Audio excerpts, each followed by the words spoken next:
Stop me if you've heard this one before.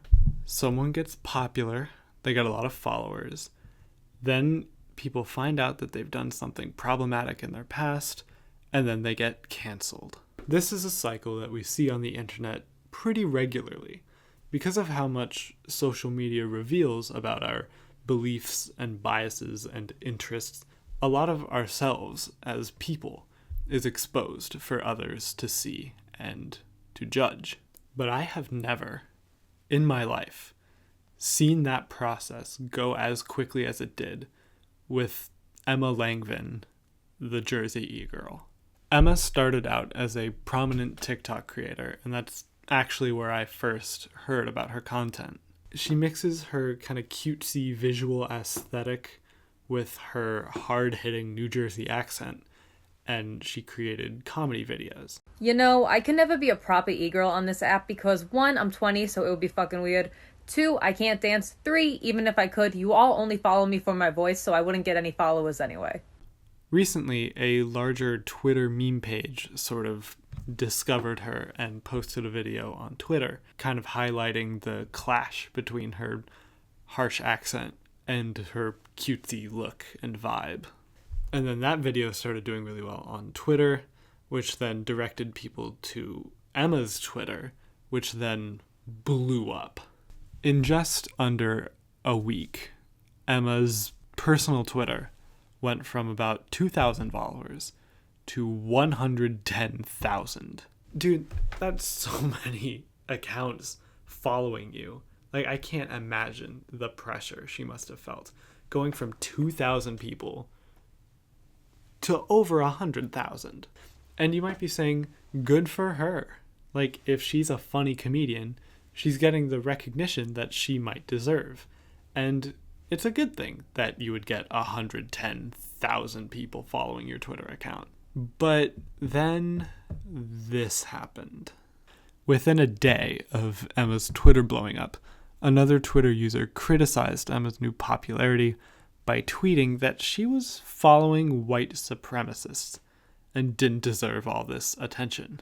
And when you go onto Emma's following tab, you can see that she was following a few right-leaning politics accounts, including Blair White, who is known for her controversial opinions on race, gender, and politics in general.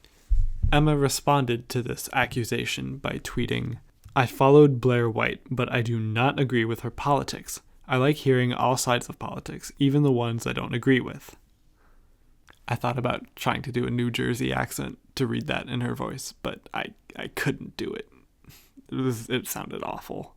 And this sparked sort of a larger debate within her replies about whether or not following someone on Twitter is endorsing that person or aligning yourself with their beliefs. Personally, I think that's bullshit. Following someone on social media is not saying I agree with 100% of this person's beliefs or things they stand for.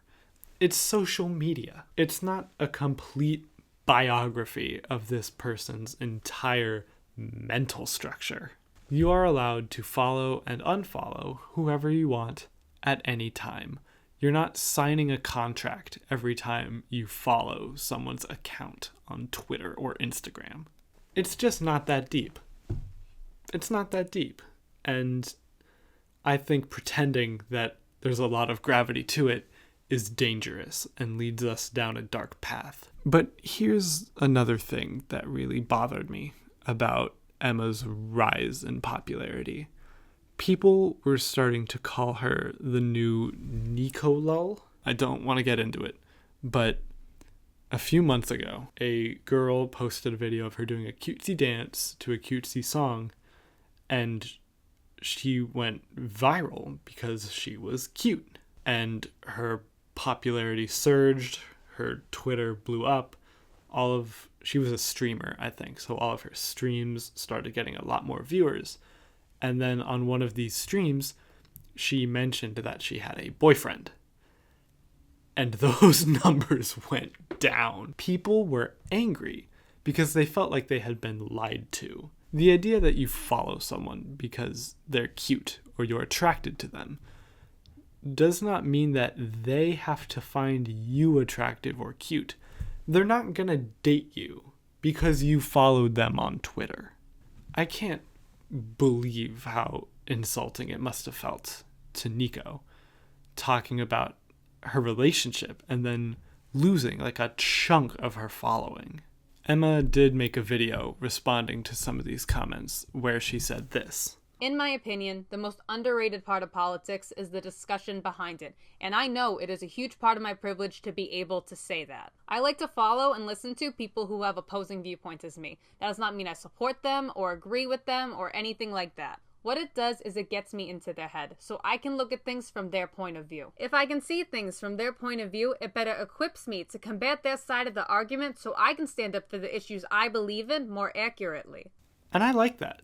That's a good, mature response. I think Emma handled this really well, and for what it's worth, I do believe her. I'm not going to say that I hate cancel culture or people are too sensitive these days, because I don't believe that.